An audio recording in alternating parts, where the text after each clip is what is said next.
Hey, it's Cupcakes. Cupcakes Campbell! I'm here at South Shore Sport Fighting with MMA Sucka, and today we'll be breaking down the Peruvian Neck Tie. And the Peruvian Neck Tie is an excellent submission off of a takedown attempt from our opponent. And here our opponent will be shooting in on a takedown, shoot in, sprawling back will be step one in order to break the lock of our opponent's arms on our hips.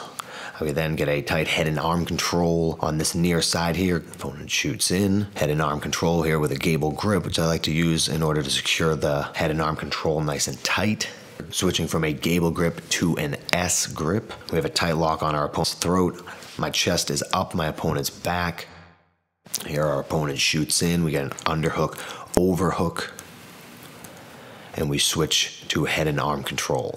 We step up to a standing seated position. My right hamstring will be on the back of the opponent's head, and as we sit back to our hip, our far leg will come up over our opponent's back, securing them in the position. As we stand up, we are in a seated position. My chest is on my opponent's back. We have very little space, if any. We want to take up all of the space with our body, connecting it to our opponent's body. We stand seated position, right hamstring on the back of my opponent's head, seating back onto the hip, not straight back. If we go straight back, we will not have the same pressure on the opponent's neck. We want to make sure that we fall to our hip in order to secure the choke. Left leg swings around in order to secure the opponent in the position so that there's very little chance of escape. So here again, we're in the sprawl position. We've crushed that arm and we switch there to the S grip. I stand up in a seated position.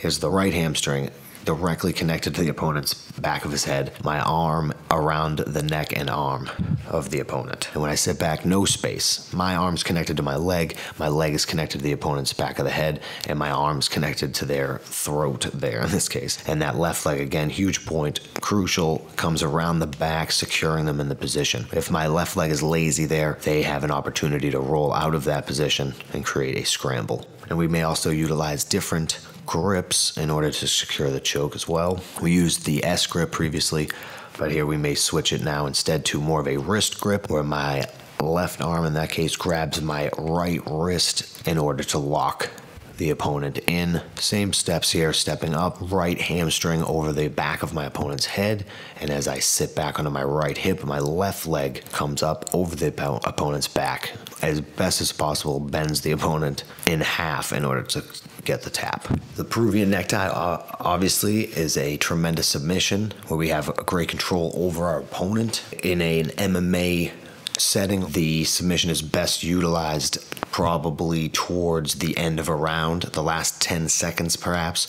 It's a position where we may be giving up top position in order to go for a submission, which could be strategically done at certain points of the fight, like last 10 seconds of a fight, or if it's something that we have perfected in some fashion. This is a submission that I know guys who have used exclusively to a degree, and this is their submission, so that is an excellent tool that could be used in a jiu-jitsu setting. This is a phenomenal submission, obviously in many different ways. Every fight has to go to the ground, so there's plenty of opportunities to lock the submission up and force our opponent into awkward places where we feel the most comfortable.